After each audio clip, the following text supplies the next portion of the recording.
Les causeries urbaines dans le poste.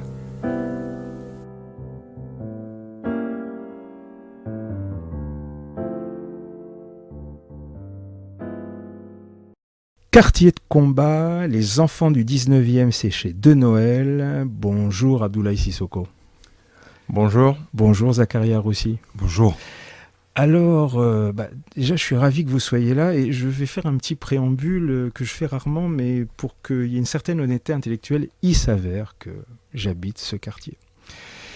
J'ai habité la cité des Aiders, maintenant j'habite du quai de la Charente sur la zone Rosa Parks. Mes filles, et dont une encore qui a 2 ans et demi, va dans une des crèches de la cité Michelet. Et donc, évidemment, quand le livre est arrivé, j'avais vraiment besoin de le lire. Et puis, au-delà de ça, c'était pour dire, voilà, j'ai un regard biaisé, mais pas tant que ça. Pas tant que ça, pour une autre raison. C'est qu'effectivement, la grande majorité de ce que vous racontez, je le vois pas. Et pourtant, j'y passe tous les jours. En vélo, à pied, à faire les courses. Quand j'ai besoin d'un cube de levure, je vais chez le commerçant arabe de la rue de Crimée. Tous ces trucs-là. Et pourtant, je ne le vois pas. Ou j'en vois une partie parce que... Et je conclurai là-dessus, avant de vous donner la parole... Il y a quand même beaucoup de dealers là, qui sont sur le parc de McDonald's. Donc là, on traîne les pieds en emmenant nos enfants. Mais c'est ça aussi qui m'a énormément marqué dans le bouquin. Mais avant qu'on rentre dans le dur... J'aimerais avoir votre avis sur c'est quoi être parisien actuellement pour vous. Qui commence ? Zakaria. Allez Zakaria. Pour vous, c'est quoi être parisien maintenant ? Être parisien, c'est être habitant d'un quartier, populaire ou pas, et comment dire, et avoir tout à côté. Non mais c'est très bien. Et vous, Abdoulaye, alors on va tourner le micro, voilà. Donc de temps en temps, j'ai dit aux gens, il y aura un petit blanc, mais c'est pas grave. D'accord. Pour moi, être parisien, c'est tout simplement habiter Paris, voilà, comme Paris, comme c'est défini. Alors je prolonge ma question. Donc habiter Paris. Et alors est-ce que vous fréquentez un peu plus souvent, ou je ne sais pas à quelle fréquence, d'autres territoires parisiens en dehors de votre quartier ? Bien sûr qu'on fréquente Non, je sais pas. oui. Si, on fréquente. Pour quelles raisons, par exemple ? Pour le boulot, des balades, des rencontres. C'est tout, hein, se balader, faire un peu de... Et vous, Zakaria ? Oui, comme Abdoulaye l'a stipulé, des balades, des rencontres, la famille. Puis voilà. Non, très bien, très bien. Alors j'ai une première question, puisqu'on reste sur le parisien. C'est quoi être parisien et surtout jeune parisien, voire enfant parisien, dans un quartier comme celui-là, c'est-à-dire ce bout d'arrondissement du 19e arrondissement ? Comment on le vit quand on est enfant et quand on va commencer à grandir dans ce quartier-là ? Abdoulaye. Xavier, les questions. Moi, je pense qu'ils sont... Enfin, c'est grandir un peu... comment dire, quand on est... Je sais même pas aller dans quel sens, quand on est parisien, enfin, grandir tout simplement, comme tout le monde, sur Paris, quoi. Après, on sait qu'on n'est pas banlieue. Bon, après le 19e, d'après pas mal de personnes, c'est un côté comme une petite banlieue. Et après, grandir, on essaye de faire comme tout le monde, quoi, tout simplement. Aller à l'école, fréquenter les structures autour, c'est tout, c'est ça. Pas de... Abdoulaye. Zakaria, pardonnez-moi. Ouais, grandir aussi avec les difficultés. C'est-à-dire ?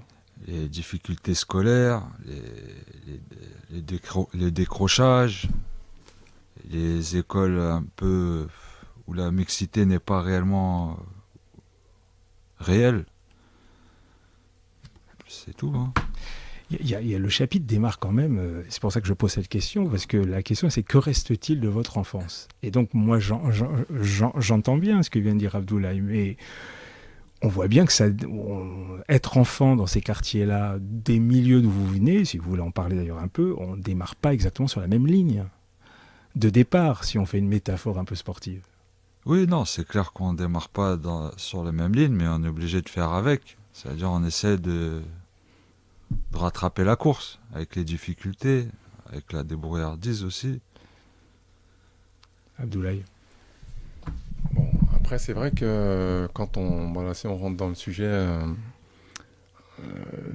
nous qui avons grandi dans le 19e, qui avons grandi dans le quartier, bon, on voit quand même le changement. C'est ce qui nous a aussi interpellés, c'est ce qui nous a c'est ce qui nous a poussé aussi à écrire. C'est qu'on a l'impression qu'il y a ces 30 dernières années, là on voit vraiment un grand changement. La population est en train de changer, il y a une grosse mutation, voilà, ça se développe. Mais on va dire le paradoxe, c'est que dans certains quartiers, notamment certaines cités, les choses où on a grandi, les difficultés restent les mêmes. C'est toujours les mêmes choses qui se répètent. Les rixes, le deal, le décrochage scolaire. Et là, ce qui est plus inquiétant, c'est de plus en plus jeune en fait. Donc, et c'est vrai que on voit les choses énormément changer autour. Comme je dis, on est à l'aube, on parle de la 5G, de plein de choses. Mais certains quartiers, certains coins du 19e ne changent pas. Et c'est vrai que maintenant, même là, quand on s'y balade, je sais pas, par exemple, moi, je passe comme hier le long du canal, c'est autre chose, quoi. C'est vraiment autre chose. Et c'est bien aussi de faire savoir aux nouveaux habitants, qu'il y a des anciens habitants, il y a des habitants. Enfin, il y a une histoire, quoi. Il y a une histoire. Et c'est un peu ça, quoi. C'est un peu tout ça qu'on raconte dans le livre. Alors, ce qui est assez intéressant dans le livre, c'est qu'effectivement, et ça monte en puissance, je dirais, dans les difficultés, mais en même temps, on voit qu'en parallèle, on met en place un certain nombre de stratégies. Alors, il y a un chapitre qui est plutôt marrant d'ailleurs, même si c'est pas très rigolo ce que vous racontez, qui s'appelle La Grande Débrouille. Et j'aimerais avoir votre avis, Zakaria. Pour vous, c'était quoi la débrouille dans votre quartier ? La débrouille, c'est l'entraide déjà pour commencer entre nous, aider des familles, s'entraider quoi, s'entraider entre nous. Par exemple, aller chercher du travail, par exemple, on allait à 5 pour aller déposer des CV. Voilà, il y avait ce phénomène de débrouille, mais en groupe. Du coup, on manquait de rien entre nous, voilà. Oui, mais pourtant, à un moment donné, vous me racontez bien dans le livre qu'effectivement, il y a ça. Alors, on achète un ticket pour tout le monde pour le faire circuler. Enfin, il y a tous les petits trucs. Mais on voit en parallèle qu'on est confronté rapidement aussi à la violence en même temps. Alors, comment on gère les deux situations quand tout d'un coup, on est jeune adolescent et on voit le truc arriver ? Après, je pense, à un moment donné, quand on parle dans le livre, c'est qu'on dit... c'est l'environnement qui fait un peu ça. Ça veut dire, plus jeune, vous voyez... Bon, comme je dis, on a une enfance plus ou moins normale, d'après notre vécu. Voilà, quand vous êtes enfant, pour vous, ce qui se passe autour, c'est un peu normal. C'est après, quand vous prenez de l'âge, vous vous dites, en fait, non, il y a quelque chose qui ne va pas. Donc, je sais pas, vous voyez à l'époque, nous, moi, par exemple, dans les années 80, je voyais pas mal, c'était l'époque où les plus âgés, qui étaient dans la dérive, c'était plutôt dans l'héroïne, la toxicomanie. On voyait souvent des altercations, des bagarres, des choses, et vous étiez spectateur, en fait. Et ça avance, il y a aussi, on voit, il y a le phénomène de bande quand vous n'êtes pas loin de l'âge de l'adolescence, ainsi de suite. Et après, c'est... en fait, quelque part, ça vous influe, tout simplement. Ça vous influe. C'est dur de s'extraire, là, je veux dire, de cette image-là. Et puis, des fois, il y a des choses qui vous semblent normales. Et après, comme je dis, avec le recul, non, c'est pas normal. Et alors, je vais rester là-dessus, j'avais une autre question, mais en fait, c'est plutôt une bonne enchaînement. Est-ce qu'il y a un personnage dans le bouquin qui s'appelle K. Et je trouve assez, de mon point de vue, je ne sais pas si c'est représentatif, mais qui cristallise énormément de choses. Sur le comportement, sur la façon dont les gens du quartier peuvent le voir, ou les jeunes peuvent le voir. Vous pouvez nous en dire un mot ? C'est quoi ce personnage, ce fameux K, Zakaria ? K, c'est un ancien de chez nous, voilà, un grand monsieur qui est connu pour être Monsieur K, voilà, hein, et qui est là pour les gens du quartier, voilà, il aide, et en même temps, voilà, il est dans le milieu du grand banditisme, si on peut l'appeler comme ça, mais voilà, ça reste quand même un individu qui aide le quartier, qui aide les personnes, qui arrange un peu tout le monde, voilà. Et donc, et c'est pour vous, ça fait système en fait. C'est cohérent, c'est logique. Bah, logique, non. Mais après, voilà, c'est la société qui fait qu'il y a des individus comme ça aussi. Abdoulaye. En fait, Après, ouais. pardonnez-moi, je vous interromps, parce que ça m'a fait penser à une chose que j'ai vue il y a peu de temps à la télé, Insomniac, d'un film avec Denzel Washington, où c'est un dealer un peu grand, c'est Hollywood, hein. Ouais. Mais effectivement, il rend service à tout le quartier, c'est un dealer énorme, il est très violent, mais en même temps, ça se passe plutôt bien parce qu'il fait œuvre sociale, entre guillemets. C'est American Gangster. Exactement, j'avais oublié le titre. Ouais, voilà. Et est-ce que ça ressemble à ça, ce personnage-là, et est-ce que c'est, entre guillemets, prototypique dans ce genre de quartier qui accumule les difficultés, et que d'avoir quelqu'un qui fait le lien entre tout ça, quels que soient ses comportements, légaux ou pas? Après, je pense que c'est un peu comme tous les, on va dire, tous les milieux ou tous les différentes personnes, c'est qu'il y a, on va dire, c'est la particularité de certains. Il y en a qui sont bons, qu'ils ont le sens de la solidarité, le partage. Et il y en a aussi qui ont un fondamental mauvais, qui pensent qu'à eux et puis qui sont prêts à écraser un peu les gens autour de soi dès qu'ils en ont l'occasion. Mais après, il y a quand même cette fraternité parce que vous êtes voisins, nos parents en général travaillent, on les emploie, ont des emplois communs. Et nous aussi, on va dire, par rapport aux écoles, par rapport aux structures sportives, tout le monde se fréquente. Donc, ça crée quand même certains liens. Mais il y a aussi, comme je dis, il y a des personnes qui vont, comme je dis, manipulateurs, qui vont penser qu'à eux. Il y en a d'autres aussi comme K, qui, pour moi, sont des personnes, malgré tout, humainement, sont des personnes cool, quoi. Après, c'est pas... comme j'ai vu des générations plus jeunes prendre des gamins beaucoup plus jeunes, voilà, comme j'entendais ce matin avant de venir, bon bref, sur RMC, là, des personnes faire le chouf, faire prendre des gamins. Moi, ça, je me rappelle à l'époque, je me dis, certes, il y a des choses qui se font dans nos quartiers, mais ça, quand même, je me dis, c'est vraiment détruire l'avenir du gamin. C'est trop jeune, prendre un jeune de 11, 12 ans, 13 ans, et lui dire bon, ça n'a rien à voir. Mais pour en revenir à un cas, je me dis, ça dépend des cas. Ça dépend des cas. Des personnes. Il y a vraiment deux choses, moi, qui m'ont marqué dans le livre. Alors, un qui est plus facile, parce que c'est plus vendeur, c'est la réalité de la violence, on va en parler. Mais ce qui m'a paru vraiment très intéressant, c'est le rapport à l'école. Et on voit rapidement, en tout cas les témoignages sont là, que quand on vient de vos milieux, quand on vient de ce genre de quartier, on est quand même, le système vous aiguille très très vite. Alors j'aimerais avoir votre retour sur ces questions. Comment vous l'avez vécu, soit directement, soit les gens que vous connaissez. Quel est le rapport à l'école, de voir comment vit-on de se dire, bon, ok, t'es bien sympathique, mais vous, mademoiselle, vous êtes bien gentille, mais globalement, on va vous envoyer dans le professionnel, ce serait pas mal. Enfin, ça, c'est vraiment hyper marquant. Et en plus, c'est un fil rouge, en plus, du bouquin, il revient. Qui commence? Bah, moi, pour mon cas, voilà, ça a été dès la 4e, on m'a fait redoubler la 4e. Et après, on m'a mis directement, m'envoyé en professionnel au lycée, collège Hector Guimard, en métallerie, en peinture. Sans rien demander. Alors que moi, mon but, c'était faire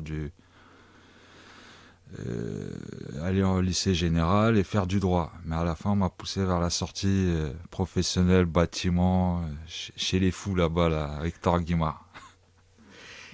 Et alors, comment vous le viviez, vous, vos parents, vos proches Pour moi, c'était dur, mais pour mes parents, eux, pour autant qu'on avait une situation professionnelle, qu'à la fin, ça débouche sur un métier, pour eux, ça allait. Mais pour nous, tu me dis métallerie ou peinture, je dis pas que c'est pas des métiers, mais on avait les capacités pour aller plus loin, intellectuellement, et même, pour avoir des diplômes. Je vois, j'ai des amis à moi, ils reprennent actuellement les cours de droit. Pourtant, ils ont été en mécanique, en électricité. Non, ça n'a pas été facile à niveau professionnellement à l'école. Abdoulaye. Alors, moi, si je parle de la scolarité, j'ai parlé de beaucoup plus jeune. Quand j'étais en CP. En CP, le souvenir du CP, je me rappelle, c'est que je sais plus pourquoi. Voilà, les souvenirs sont mélangés. C'est que je crois, mais j'avais pas de cartable. Mes parents m'avaient pas pris de cartable les premiers jours ou les premières semaines, je me rappelle plus. Hein, mais pourtant, j'ai ma grande sœur qui a un an de plus que moi, qui avait démarré l'année d'avant. Et du coup, j'étais calme, assez réservé. La maîtresse m'a foutu au fond de la classe. Je me rappelle, moi, j'étais au fond de la classe. J'étais à côté des pots de fleurs, des chauffages et compagnie, quoi. Vraiment, derrière une grosse partie de l'année, je parlais peu. Et bon, pour moi, c'était un peu normal, entre guillemets. Et à la fin de l'année, tout simplement, ce qui se passe, c'est que je suis orienté en perfectionnement, classe de perfectionnement pour la rentrée prochaine. Au lieu d'aller refaire le CP ou d'aller en CE1, on m'a mis en classe de perfectionnement. Mais franchement, le réflexe, moment je le dis dans le livre, le réflexe que ma mère a eu, c'est pendant l'été, les vacances juillet-août, elle m'a envoyé chez une voisine qui habite au rez-de-chaussée, une certaine Madame Raymonde que je salue. Qui m'a appris, je me rappelle, les horaires, c'était de 17 chaque soir de semaine, 17h, 19h. Je descendais en bas au rez-de-chaussée, nous on était au 4e, je descendais chez Raymond et elle m'a appris à lire. Elle m'a appris à faire des mathématiques, elle m'a vraiment... je vous assure qu'en 2 mois, je suis revenu en fait, ce qu'on devait m'apporter en une année, en 2 mois, c'est vite revenu. Et quand on m'a mis l'année d'après, quand j'étais en classe de perfectionnement, j'étais un des plus jeunes. Il y avait d'autres personnes plus âgées, c'était à peu près le même âge, mais je crois que c'était plus des 74, 73, moi je suis de 75. Et du coup, voilà, j'ai fait une année, je me rappelle, hein, j'étais deuxième de la classe sur je sais pas combien d'élèves. Donc après, l'année d'après, on m'a remis en CE1 et puis je suis parti comme ça jusqu'au lycée normalement. C'est comme dit Zach, en fait, oui, on a des capacités, mais il faut être cadré. Et il faut aussi que... des fois, les enseignants... Bon, après, je sais que c'est difficile avec plusieurs enfants et tout, mais faut... là, moi, ce qui va arriver, c'est quand même... c'est un peu hors du commun, je veux dire. Et donc, pareil, vous avez fait un parcours professionnel ou vous avez été un peu plus loin jusqu'au baccalauréat comment ça s'est passé Non, moi, j'ai fait un parcours professionnel à partir de la 3e, j'ai été orienté en BEP. Et bon, après, pour moi, c'était plutôt un choix parce que j'avais quand même des difficultés, je me rappelle, en mathématiques. Et puis, je m'étais dit, sincèrement, hein, après, je m'étais dit quoi? Je me suis dit, le lycée, ça va être du boulot, du boulot, du boulot. Et je me suis dit, voilà, je voyais tous les... Après, c'est vrai qu'on a un peu l'influence de groupe aussi. Je voyais beaucoup de copains qui étaient en lycée professionnel et tout. Et je me suis dit, bon... le soir, quand on sortait du collège, on se retrouvait souvent en bas à s'amuser et tout. Donc, je me suis dit, bon, je sais que je ne bûcherai pas comme un taureau. Donc, voilà, je suis parti en lycée professionnel qui était, pour le coup, moi, ça m'a semblé beaucoup plus simple au départ, mais je me suis fait piéger, en fait, parce que c'était... Comment dire, pour moi, ça m'avait l'air trop facile, entre guillemets, hein, c'est pas péjoratif. Ça m'avait l'air trop facile et du coup, je me suis endormi. Ça veut dire que je restais sur mes acquis et puis je bossais pas plus que ça. Et au final, le BEP, je l'ai loupé à quelques points près. Donc après, j'ai rebondi sur un BEP. Ça, c'était un BEP installateur conseil en équipement du foyer. Donc j'étais dans une école qui a, oh là là, le lycée, c'est à Colonel Fabien, j'ai oublié, Gustave Ferrier, voilà. J'étais là-bas et puis c'était, voilà, comme un peu dit Zacharias, c'était le lycée où il y avait 90% de garçons. Donc vous retrouvez en teuga, et voilà, bref.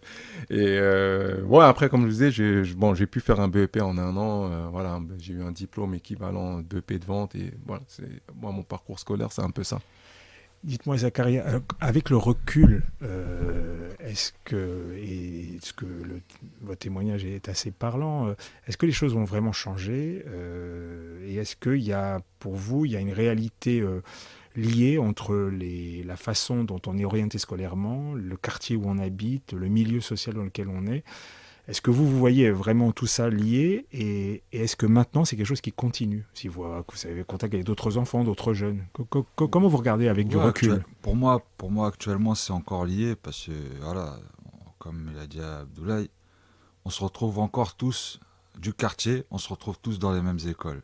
C'est-à-dire, les bêtises qu'on a fait dehors, on les fait à l'école. Et les profs, bon, il y en a, ils sont bons, il y en a, ils sont, voilà, ils sont ce qu'ils sont. Mais voilà, ils essayent plus à nous pousser vers la sortie, ou voire même, au mieux, côté professionnel. Ils vont pas nous chercher à trouver des débauches, que ce soit économique et social, dans le général. C'est que du professionnel, on va dire, sur un collège issu de quartier populaire, je sais pas, ça peut-être parle en combien de pourcentage, plus de la moitié va y aller dans le secteur professionnel. Et voilà, après ça finit des BEP chaudronniers, métallurgie, etc. Donc pour moi, la situation actuelle, et encore moi je vais encore dire, c'est pire, parce qu'actuellement on a le phénomène du décrochage scolaire. Et là avec le confinement, alors là on les voit les jeunes, hein. Ils sont dehors, aérés dans les rues, tu vas l'envoyer à la mission locale, il sait pas quoi, il va lui dire va faire une formation de 2-3 jours. Bah là j'ai eu l'exemple hier, je parlais avec un jeune, il a posé un CV à Monoprix, ils l'ont gardé 3 jours et à la fin ils l'ont dit dehors.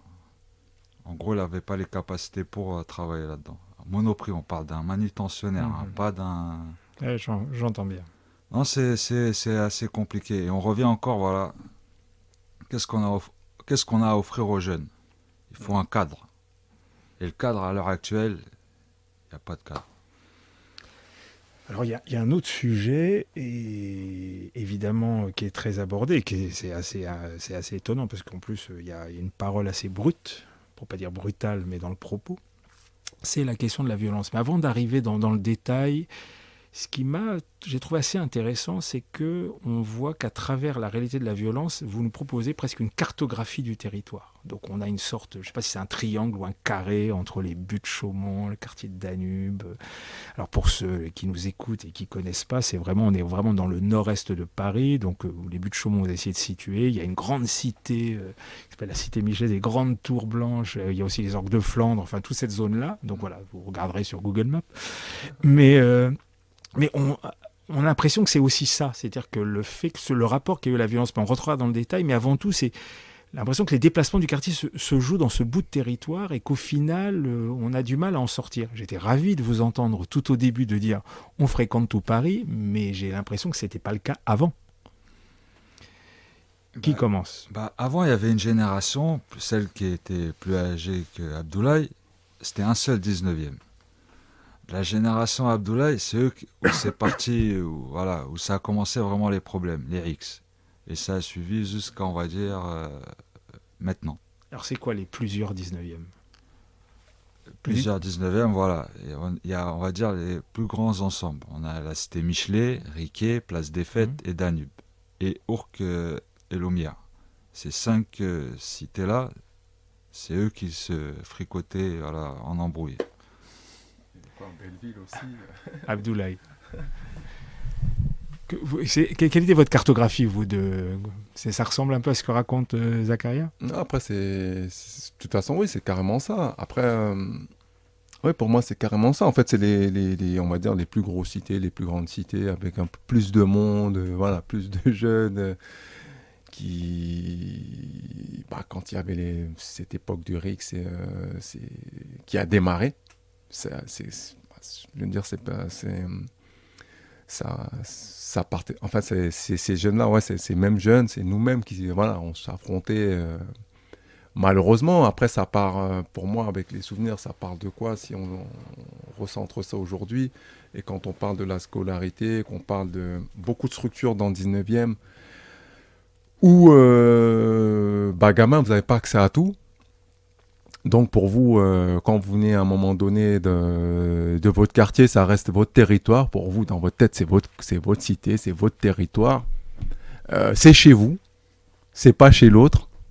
Et voilà, c'est ce cheminement qui montait petit à petit dans la tête de nous autres, et gamins, quoi. Et je pense que les adversités ont commencé de là. Alors, à partir de quelle époque? C'est quoi? C'est les années 90? À partir de quand, tout d'un coup, et vous avez un début de réponse, mais là, ça a aiguisé ma curiosité. Enfin, que je connais un peu la réponse parce que j'ai lu le livre, mais comment ça commence et surtout comment ça s'organise en fait? Parce que ce qui est fascinant de ce que vous racontez là, c'est vrai que globalement, on est informé par la presse. Ouais. D'autant plus que moi je fréquente au moins la crèche de la cité Michelet depuis maintenant 7-8 ans entre mes deux enfants. Je sais qu'il y a eu il y a très peu de temps, donc on regarde un mort au coup de couteau, une bande s'affronter à 100 mètres de là. Et au final, ce qui est moi qui viens à peu près de votre milieu, mais qui suis devenu un petit bobo, en fait ça nous échappe. Ça nous échappe. Donc, ce qui, moi, m'intéresse aussi, c'est de vous nous raconter comment tout d'un coup, on se met à fréquenter une bande, comment on en arrive à rentrer dans des formes de rixes. Et puis, bon, c'est vraiment très dur ce que vous racontez. Comment les choses basculent? Comment vous l'avez ressenti au moment où vous dites ça? Voilà. Alors, peut-être que j'ai oublié de dire tout à l'heure, là, c'était quand vous dites comment ça commence. C'est vrai qu'il y a aussi début des années 90, on est dans la fin d'années 80, début d'années 90, il y a les bandes sur Paris. Dans le 19e, nous, je me rappelle, il y avait les CKC, il y avait les... comment on appelle ça les JSK, les CTF, ADM, voilà, c'est vrai. On a grandi dans ça. Déjà au collège, on n'entendait parler que de ça. Et ces bandes-là, avaient déjà, ADM, c'était Danube, CKC, c'était Riquet, JSK, c'était rue de Nantes, certains de Cambrai, voilà. Et il y avait, par exemple, moi, originaire du quartier Ourcléon-Giraud, communiqué, c'est un peu, on va dire, un peu au milieu, ça veut dire, certaines têtes de Riquet, d'autres avec les JSK, ça communiquait un peu avec tout le monde, voilà.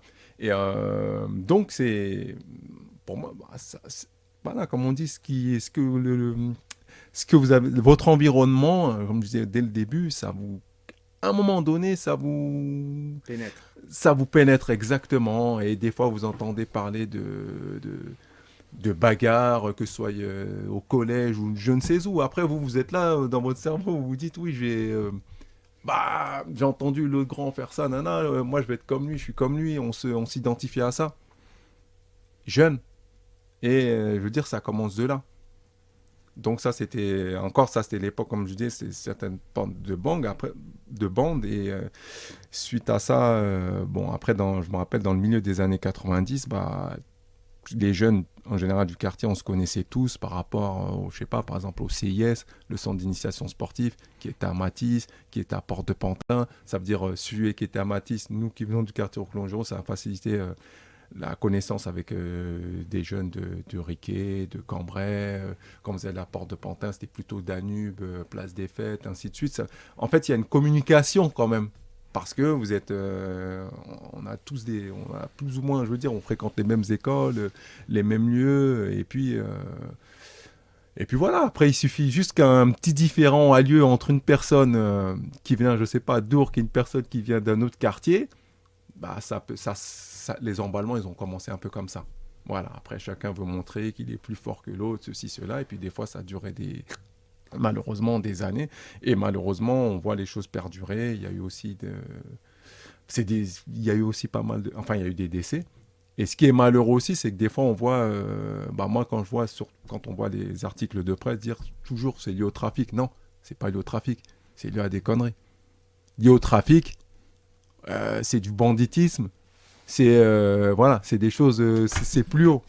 Donc voilà, ça part souvent c'est plutôt, comme dire, on a notre territoire, c'est notre coin, c'est notre rue, on est des gars d'ici, donc c'est tout. C'est plus ça qu'autre chose. Zakaria, en écoutant Abdoulaye, on a aussi l'impression, et on le voit dans le livre, que quand on est pris dans cette logique-là, ce que vous racontez, on a quasiment plus de recul. Ça devient une évidence d'être dans ce mécanisme. Est-ce que c'est comme ça qu'on le vit? Et surtout, à un moment donné, quand vient le déclic de se dire « là, ça va loin. Là, il faut que je trouve une solution ». Après, les phénomènes des bandes, ça date pas d'aujourd'hui. Ça a toujours existé. À Paris, il y a eu Les bandes. Apaches de Belleville, il y a plus d'un siècle. Voilà. On va pas dire que c'est une continuité. C'est une continuité, mais à partir du moment où il y a des morts, où il y a des blessés, où il y a des peines de prison, c'est là où il vient le déclic.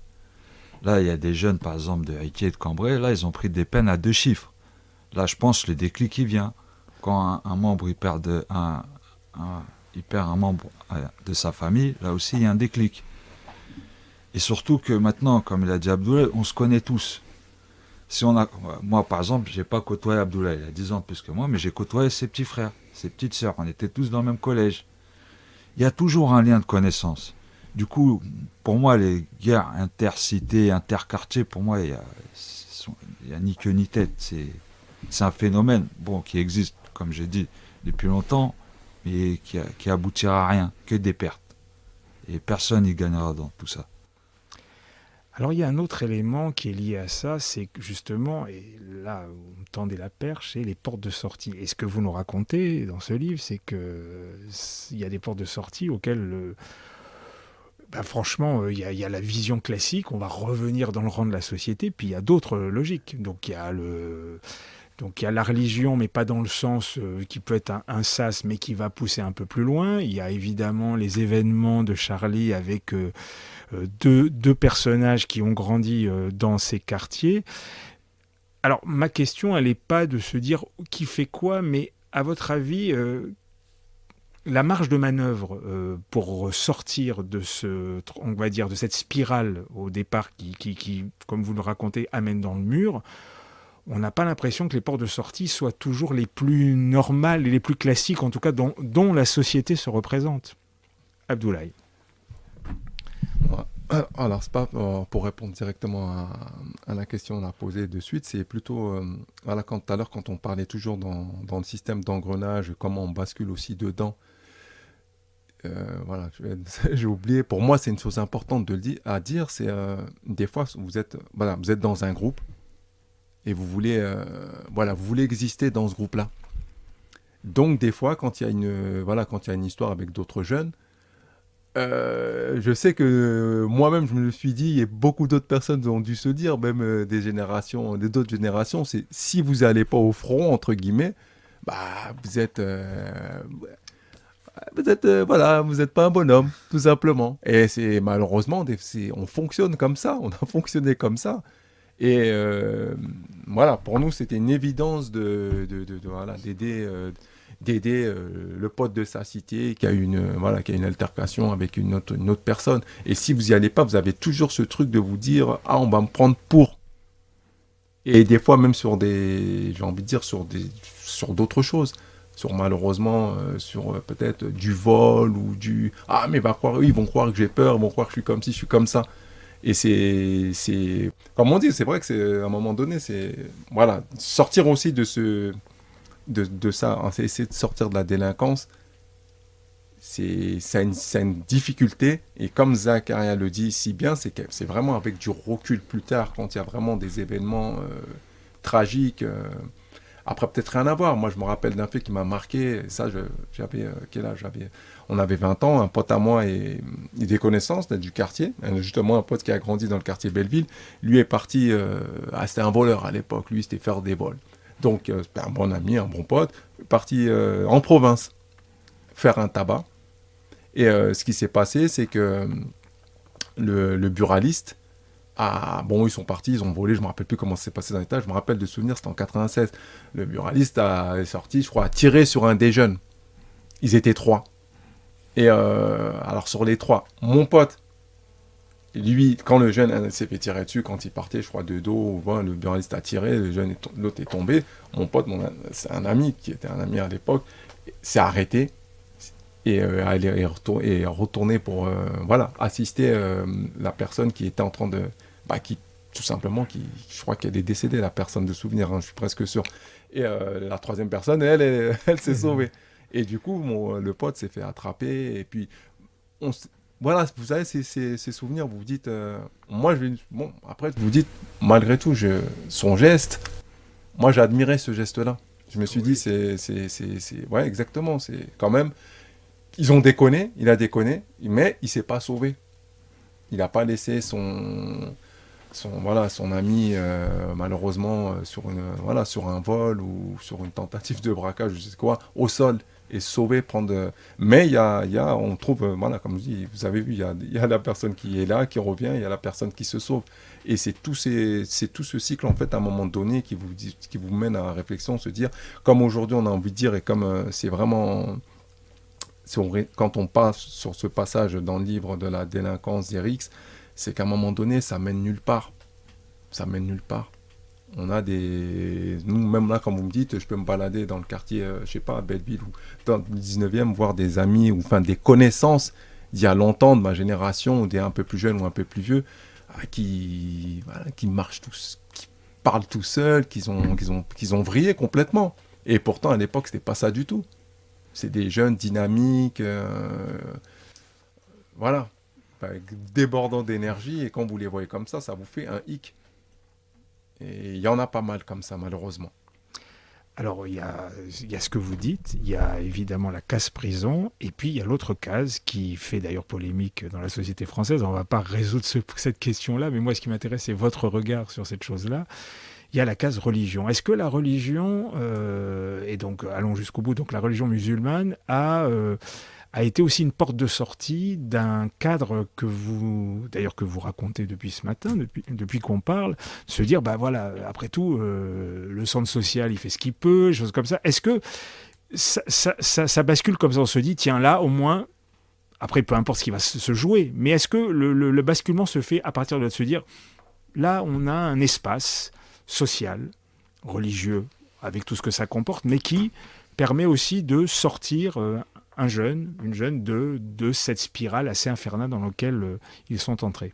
Oui, il y a eu ce phénomène religieux où plusieurs jeunes, une fois passés de la délinquance, sont passés à la religion. Mais après, comme dans tout, il y a les extrêmes aussi.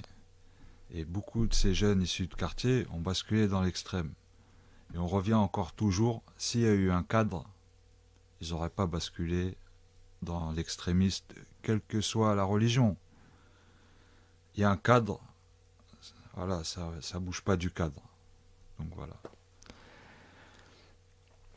Abdoulaye, vous avez un point de vue là-dessus ? Oui, après, c'est comme dit Zach, il faut vraiment centrer sur la préadolescence. Et vraiment, c'est vrai, comme on dit, il faut qu'il y ait un cadre. C'est des jeunes, il y a eu des jeunes, même moi je peux m'inclure dedans. À un moment donné, vous êtes un peu influencé par tout ce qui se passe à l'extérieur. Et après, si on vient sur le terme religion, pour moi, jusqu'au jour d'aujourd'hui, pour moi, la religion, c'est la paix, quoi. Voilà, donc après, comment dire, surtout, à un moment donné, il faut avoir du recul et du discernement. C'est très important. Alors, il y a 2 points, et j'aurais posé la question, c'est peut-être abordé dans le livre, mais ça l'est, donc ça me tranquillise. Ouais. Alors, qui dit cadre, dit encadrant. Et qui dit encadrant, dit aussi les responsables des encadrants, on va dire nos élus. Alors, il y a un petit chapitre, là, qui m'a fait du bien en même temps. Parce que même si on ne vit pas les mêmes choses, on pense souvent en commun. Donc, le titre, je crois que c'est une amère politique, ou la politique amère en tant que telle. Alors, je ne peux pas m'empêcher, et puis surtout, ça encadrera ce que je voudrais conclure, c'est-à-dire la représentation que vous avez de la ville, parce que vous en avez parlé tout à fait au début, et ça, on ne va pas y échapper. C'est un peu l'idée ici au Genre Urbain, on parle des questions urbaines, mais comment vous vivez ça ? C'est-à-dire, on voit bien donc nos élus... au-delà des discours, en plus, on voit bien que vous racontez, je renvoie le lecteur, il y a des liens qui ont été faits avec le maire, choses comme ça. Mais comment ceux qui doivent encadrer ça ou préparer le terrain, la mixité sociale, le vivre ensemble, donc c'est-à-dire nos élus, comment vous voyez ça ? Est-ce que, si le titre amer, est-ce que j'ai l'impression que c'est même désabusé ? En tout cas, en vous lisant. Qui commence ? Je vais commencer sur ça. Enfin, alors, il y a beaucoup de choses avec, comme j'ai envie de dire, avec la politique en général dans le quartier, la politique française, parisienne. Bon, nous, tous, bon, on est, alors, à savoir qu'on est acteur associatif dans nos quartiers d'enfance. On y a grandi et puis on a voulu s'investir, aider, voilà, travailler. Donc, vous êtes dans l'associatif, il y a un lien avec les politiciens. Vous avez des discussions directes, des échanges, des demandes. Bon, euh, moi, par exemple, aujourd'hui, mon association qui est toujours active, Vue d'ensemble, voilà, on touche plus, je sais pas, 150 de jeunes avec nos actions football, soutien scolaire, prévention de délinquance, faire des événements, fêtes de quartier et consorts. Et ça fait, on a démarré en début d'année 2012. On a fait un appel d'air avec, on a eu des créneaux pour pouvoir faire du football.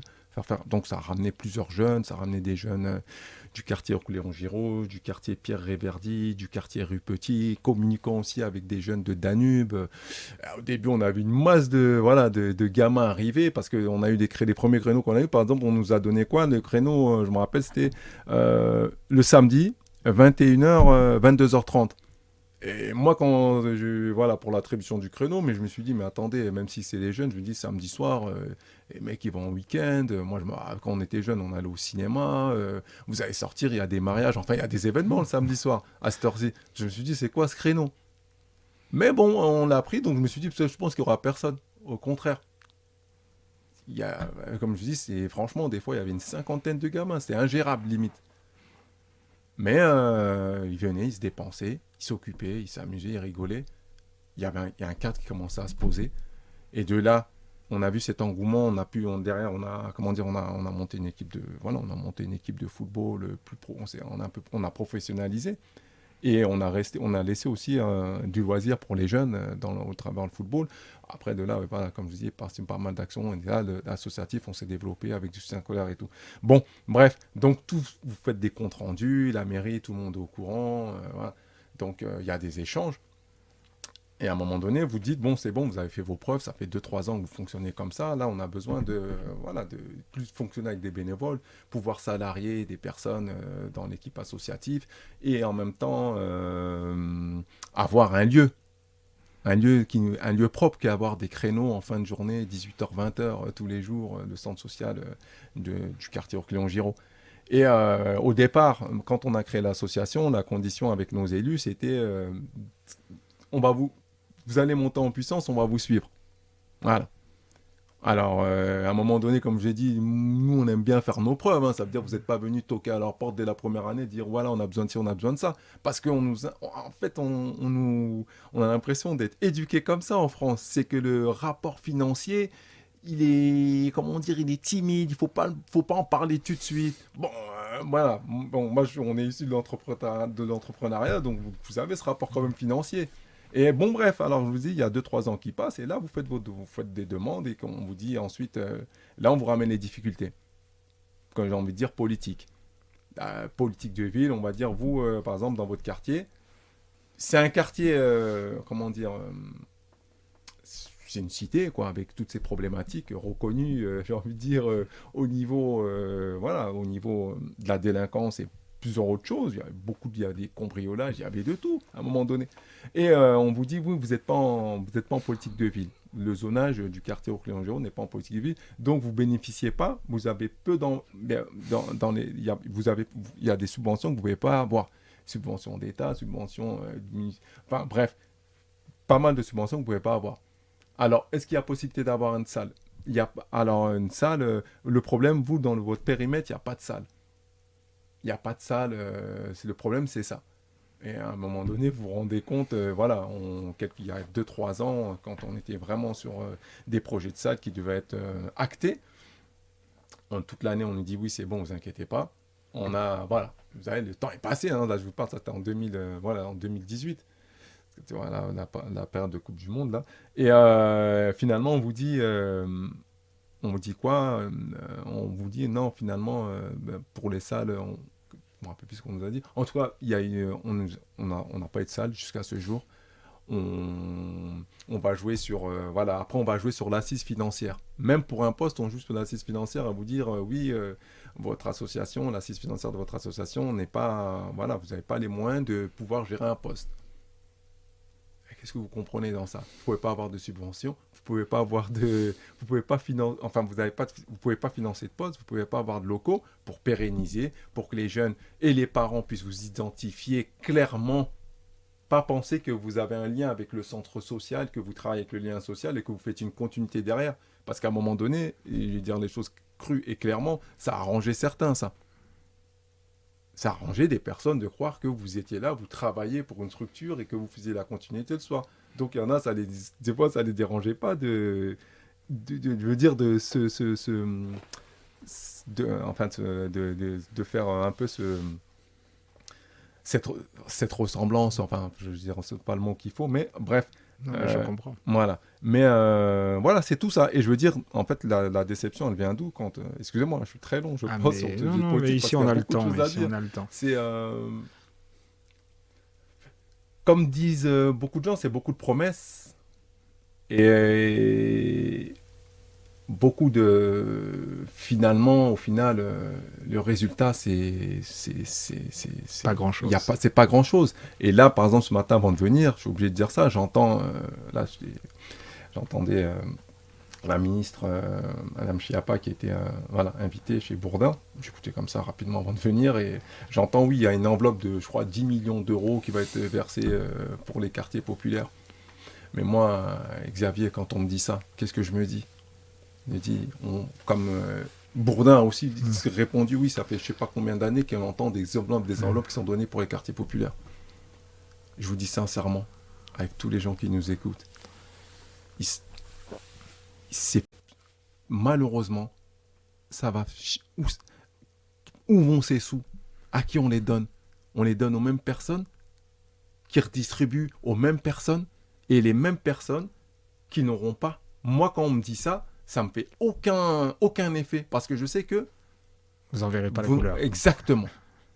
Et alors aujourd'hui, on va vous dire oui, il y a le problème du RICS, problème des jeunes dans la dérive, dans la religion, dans ci, dans ça. Alors, on ne donne pas les moyens aux acteurs de terrain, qu'ils ont une proximité avec ces jeunes. Ils ont une proximité réelle. Parce que vous avez un peu grandi comme ces gens-là, donc vous savez les parler quand il faut leur parler. Vous n'avez pas peur d'aller vers eux, discuter avec eux. Tout le monde, moi je ne vais pas dire que toute association a son importance. On va pas dire exclure une plus que l'autre, non. Mais à un moment donné, vous dites, on vous exclut, vous êtes exclu. À un terrain, on vous exclut. Donc le rapport, maintenant le rapport avec les politiciens, c'est, je comprends que, on n'a pas attendu aujourd'hui en plus pour voir ça, mais quand même vous êtes rentré dans le jeu, et vous avez œuvré, il y a une reconnaissance locale, il y a une reconnaissance au milieu de la ville de Paris, donc on peut pas dire que, par exemple moi quand je parle de notre association Vue d'ensemble, vous faites pas grand chose. On n'est pas dans ce cadre-là. Zacharia, comment vous voyez les choses, vous? Après, moi, je vais être clair et simple. C'est ce qu'on attend. Ouais. Clair, simple. Vous n'êtes pas simple. Il y a des politiques qui œuvrent avec leur cœur et il y a des politiques qui œuvrent pour leur carrière. C'est ça qui est triste. Et voilà, c'est pour ça qu'aussi que dans les quartiers populaires ou autres, c'est pour ça qu'on n'avance pas. On a besoin de ces relais-là, que ce soit politique ou que ce soit nous, milieu associatif, ou que ce soit même l'habitant. Mais il n'y a pas ce lien-là. Donc voilà. Alors ça sera ma dernière question, mais il y aurait beaucoup de choses à dire, parce qu'il y a aussi un chapitre formidable sur le plafond de verre. Je trouve que ça vaut beaucoup d'études sociologiques de voir à quel point on est... donc là, même hors de l'école, on voit très bien, on va faire des choses, et bam, on bute sur un certain nombre de choses, mais il y a un certain nombre d'éléments qui sont donnés aussi dans le bouquin. C'est par rapport au quartier, par rapport à la capacité de s'y intégrer. En fait, je vais y aller directement. J'ai l'impression, en vous lisant, et c'est peut-être un paradoxe, que ce que vous avez vécu, vous, à votre époque dans le quartier, une famille, maintenant, du même niveau social, peut-être de mêmes origines, elle pourrait même plus maintenant être dans Paris. Est-ce que je me trompe en vous disant ça? En tout cas, c'est vraiment ce que j'ai ressenti dans le livre, en disant le paradoxe, malgré toutes les difficultés, vu le milieu d'où vous venez, vous avez réussi encore à être parisien, et je me demande si c'est encore possible maintenant, tellement on chasse les gens, des gens, et il n'y a même plus les pauvres, hein, ça touche la classe moyenne, ça touche tout. Comment vous le ressentez, ça? Est-ce que je me trompe en analysant les choses de cette façon-là?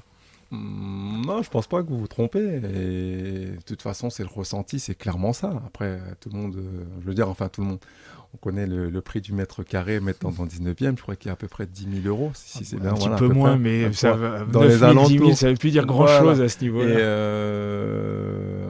Et d'ailleurs, c'est là où moi, par exemple, pour faire, voilà, peut-être pour faire un peu plus court et plus simple sur, quand je vous parlais tout à l'heure de, quand on parle de même des structures, par exemple d'une salle, c'est un service jeunesse et tout pour les jeunes, je me demande est-ce qu'on a envie de toujours voir ce centre social, ce centre jeunesse, ce qui va ramener les jeunes, certains jeunes du quartier qu'on n'a pas envie de voir.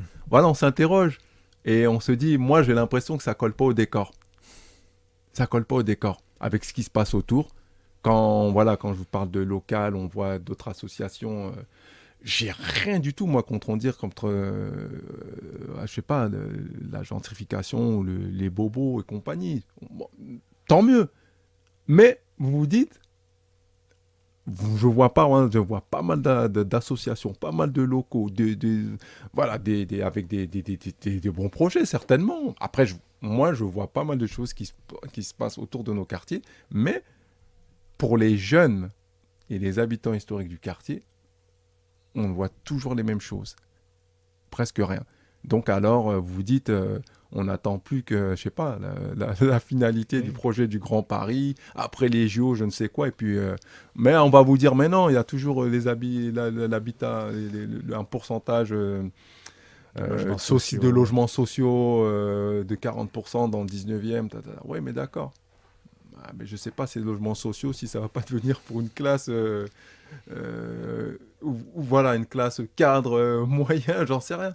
Mais on a clairement, pour moi, le dessin, il va dans ce sens-là. Zakaria.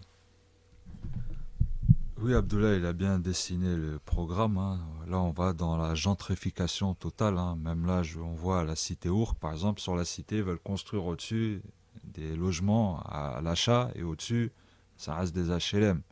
Après, voilà, je veux bien la mixité sociale, etc. Il faut que ça soit la mixité sociale dans les deux sens. Pas en haut l'achat, l'autre il a son escalier, et l'autre il a son escalier, il faut que ça soit un escalier commun. Donc voilà, non, il a bien dessiné le programme du Grand Paris. Bien. Est-ce que... enfin, j'ai plein de questions, il faut que je m'arrête parce que je suis trop bavard. Mais est-ce qu'il y a quelque chose qui peut-être, j'aurais peut-être voulu en parler du bouquin, que j'ai pas forcément fait. Évidemment, je ne l'ai pas fait pour plein de raisons, mais est-ce qu'il y a quelque chose qui vous tient à cœur, vous avez envie de dire, ou ça vous va comme ça? Non, ce qu'on a envie de dire, parce que on a parlé, on va dire, dans une partie on va dire des côtés, on va dire, les plus difficiles. Après, ça n'empêche pas qu'il y a beaucoup de jeunes dynamiques, avec de l'énergie, qui ont réussi à faire des choses. On parle de Momo Sissoko qui est devenu footballeur, François Gautré, malgré les difficultés, qui a surfé et qui a œuvré et qui est un des numéros 1 pour moi dans tout ce qui est festival hip-hop au jour d'aujourd'hui. Et après, on a eu, on a eu des parcours atypiques, les enfants, on a affronté les mêmes difficultés. Mais ça reste, je veux dire, le plus important, c'est, après on peut pas passer, le marqueur de réussite, c'est pas tomber, on va dire, dans les projecteurs, la lumière et tout. Non, comme on dit, il y a Oxmo Puccino, il y a pas mal de personnes, il y a quelques personnes. Le plus important, nous, s'il y a un message, c'est vraiment que les jeunes puissent trouver une place dans la société. Une place, tout simplement. Les jeunes, c'est l'avenir, c'est travailler avec nos jeunes. Mais travailler avec nos jeunes, c'est pas les exclure continuellement ou continuellement, voilà. Après, on se bat. Il y a des tempéraments pour justement, on baisse pas les bras. On a espoir que Je le les choses confirme. changeront. C'est tout. Zakaria, un petit mot pour... Abdullah, il a bien résumé la fin. On demande qu'à être à la même table dans les discussions, dans les cercles de réflexion. Voilà. Hein. Écoutez, bienvenue. En tout cas, merci d'être venu à cette modeste table. Merci à vous de nous recevoir. Non, mais Merci, Xavier. c'est une belle conclusion. Alors, je rappelle le titre du livre, Quartier de combat, les enfants du 19e, et des enfants, en tout cas, que j'ai en face de moi, qui ont bien grandi, dans tous les bons sens du terme. Donc, Abdoulaye Sissoko, merci. Zakaria Roussi, vous avez travaillé en collaboration avec Pauline Guéna, que je regrette de ne pas avoir invité, comme ils peuvent le voir, pour des raisons techniques. Nous n'avons qu'un seul micro, mais nous la saluons parce que je pense qu'elle vous a bien accompagné, Merci. fait un super travail. Eh bien, merci à vous. Merci beaucoup. Merci. Merci.